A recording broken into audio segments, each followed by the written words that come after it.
ദുരന്തറിന്റെ second part കാണാൻ പോയാലോ? എന്താണ് ഇവർ ഇത്രയും പെട്ടെന്ന് ദുരന്തറിന്റെ സെക്കൻഡ് പാർട്ട് ഇറക്കുന്നതെന്ന് എനിക്ക് എത്ര ആലോചിച്ചിട്ട് മനസ്സിലായില്ല കേട്ടോ. പക്ഷേ സിനിമ കണ്ടപ്പോൾ എനിക്ക് ഏതാണ്ടൊക്കെ മനസ്സിലായി. നിങ്ങൾക്ക് മനസ്സിലായെങ്കിൽ കമന്റ് ചെയ്യാമോ?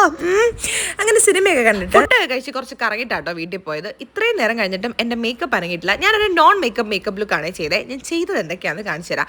ആദ്യം തന്നെ എൻ്റെ മോന്താ പട്ടി നക്കിയാണ് ഗിരിയുന്നത്. എന്താണെന്ന് വെച്ചാൽ ഉറക്കം അങ്ങോട്ട് ക്ലിയർ ആയില്ല. അത് ക്ലിയർ ആയില്ലെങ്കിൽ എനിക്ക് എന്താ പോലെ ഒരു അസ്വസ്ഥതയാണ്.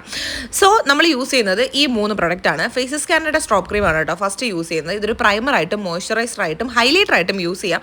നിങ്ങൾക്ക് ഒരു ഡ്യൂയി ഗ്ലോയി ലുക്ക് വേണമെങ്കിൽ നിങ്ങൾക്ക് ബേസ് ആയിട്ട് കൊടുക്കാൻ പറ്റുന്ന ഒരു പ്രൊഡക്റ്റാണ് കേട്ടോ ഇത്. ഇതിട്ട് കഴിയുമ്പോൾ തന്നെ മുഖത്തിനൊരു തെളിച്ചം വരുന്നത് നിങ്ങൾക്ക് അറിയാൻ പറ്റുന്നുണ്ട്. എനിക്കറിയാം, നിങ്ങൾക്ക് കാണാൻ പറ്റുന്നില്ലേ?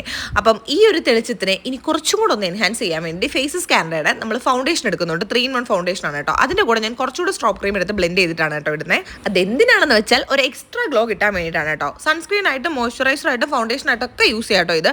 ഇത് നല്ല രീതിയിൽ നമുക്കൊരു കവറേജും തരും, ഫുൾ ഡേ ഹൈഡ്രേഷനും തരും കേട്ടോ. ഇനി നമ്മൾ യൂസ് ചെയ്യാൻ പോകുന്നത് ഫേസസ് സ്കാനറുടെ കംഫി മാറ്റ് വാവ് ലിപ്സ്റ്റിക് ആണ്. ഇതിൻ്റെ പിഗ്മെന്റേഷൻ എൻ്റെ മോനെ, ഇത് തൂത്താലും മായ്ച്ചാലും തുടച്ചാലും പോവാത്ത രീതിയിലാണ് എൻ്റെ ചുണ്ടിൽ ഇതിരിക്കുന്നത്. നോർമലി എനിക്ക് കുറേ നേരം ഇത് ലാസ്റ്റ് ചെയ്യാറുണ്ട്. സോ നിങ്ങൾക്ക് ഈ സിമ്പിൾ ലുക്ക് ഇഷ്ടപ്പെട്ടിട്ടുണ്ടെങ്കിൽ കമന്റ് ചെയ്യാൻ മറക്കണ്ട. നമുക്ക് ഈ പ്രൊഡക്റ്റ് ഒക്കെ ആമസോൺ, ഫ്ലിപ്കാർട്ട്, നൈക്ക, പർപ്പിളിലൊക്കെ അവൈലബിൾ ആണ്. ചെക്ക് ചെയ്ത് നോക്കാൻ മറക്കണ്ട. ഞാൻ ടാഗ് ചെയ്തേക്കാം. ടാറ്റാ.